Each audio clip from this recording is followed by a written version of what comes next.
Okay. So I wanted to show you this picture here is actually shot at 2.8. Yeah? It's actually shot at 2.8, which is kind of interesting.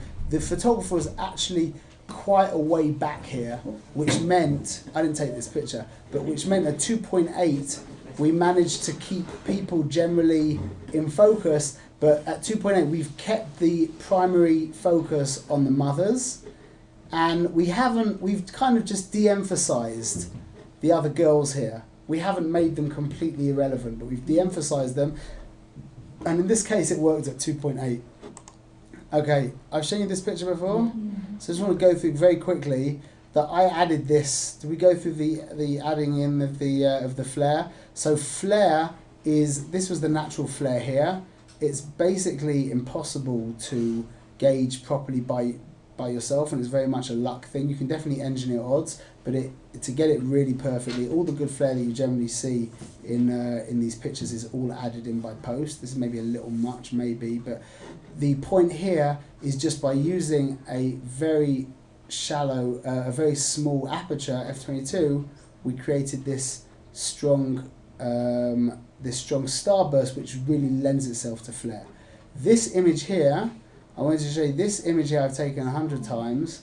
How's this? How many flashes are in this image? One behind. Two. One behind. Oh. You can see the headlight. In the mirror. You can see the mirror as a reflector. So no, that's actually quite an interesting idea, but no, I wasn't doing that. Oh. Where's it? So there's one light behind, that's for sure. We can see that. She's rimmed around One here. on the right-hand side also.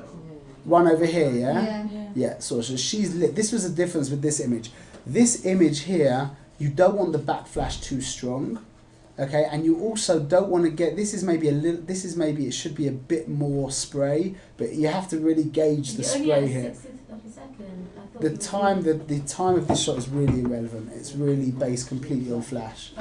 Really based completely on flash. So don't use the backflash too strong. This flash is actually probably at about, this is probably a minimum power of a Wong Nuo cheapy flash, which is probably at, 1.5 watts or something like that. A 128, a 1/64th power of a Wong Nuo is very, very weak, but that's enough.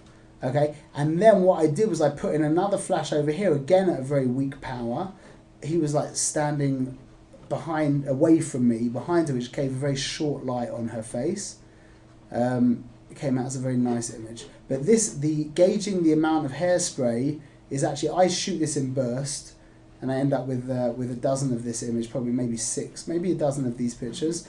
How often is your flash going off though? They go, because I'm using at such a weak power, the flashes could go for longer than even my camera could go.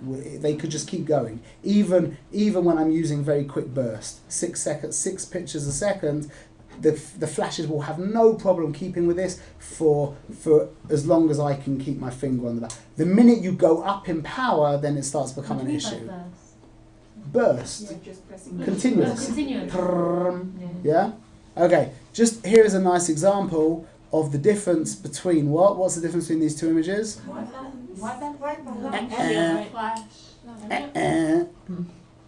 Depth of field. Ting!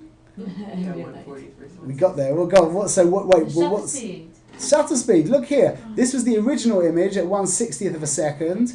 This table was lit nearly exclusively with flash. The background is very dark. So all I needed to do was just drag my shutter from a 1/60th. How many stops have I let in now from a 1/60th to a 40th? Two. Exactly 2 stops. So this is what 2 stops of light look like in the back of the room. Much nicer image. And also a bit more warm light has fallen. A little more warm light has fallen on the table. So obviously, what colours were the lights in the room? Ready? Why This is did a it nice not shot. fall on the first time? Because it wasn't in it? No, it's Because of falling. that flash. Because I'm not allowing it in with a quicker shutter speed. This is a 1/60th of a second. This is a 40th of a second. Okay, this image here. What's up with me? Why did I choose such whacked out stats? Lighting is crazy, maybe. What? They want to get started. Thank you. Exactly. I wanted to use Starburst, so I thought that the drop in quality of the image, which there is a drop in the quality of the image at 10,000 ISO, but to get this awesome Starburst, I was happy to take that. That was a compromise that I made, and that was I made the cheshbon, and I decided to make that compromise. What? You do 2 pictures, one with Starburst, one with that. It wasn't even worth it. This was so much superior. It wasn't even worth it. Okay, this image. What do people think of this shot? I love this shot. Where is that You know how I took this picture? What? How did I take this picture? With the fish islands. That sounds a little bit like logistically kind of problematic, yeah? What I did in this picture was, you know the little thing, no. I put my camera on a stick, on a single tripod like this, but I held it up very, very high. I got my assistant to jump off the mountain and No. I held up very, very high. So I used the remote controls that I've sold you guys. You can plug it in and use it as a.